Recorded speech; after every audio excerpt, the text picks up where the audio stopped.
ఇవాళ ఆదివారం కావడంతో సరదాగా ఇంట్లో ఉండే టిఫిన్ బయట ఎక్కడ దొరుకుతుందా అని ట్రై చేసాం. రాజమండ్రి ఉక్కుంపేట దగ్గర ఉన్న సత్యబాబు హోటల్ దగ్గరికి వెళ్ళాం.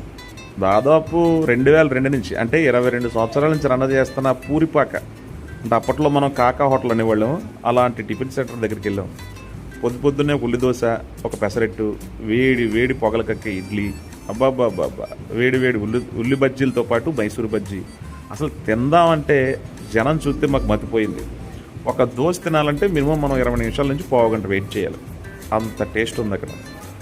రాజమండ్రి డీమార్ట్కి ముందు యూటర్న్ చేసుకోకుండా లోపలికి వస్తే సరస్వతి స్కూల్ ఎదురుకుండా ఈ టిఫిన్ సెంటర్ ఉంది. ఒకసారి మీరే టేస్ట్ చేయండి, చాలా అంటే చాలా టేస్టీ బాగుంది. అక్కడ చట్నీలు 4 రకాలు ఉన్నాయి: టమాటా చట్నీ, అల్లం చట్నీ, కొబ్బరి చట్నీ, బొంబాయి చట్నీ.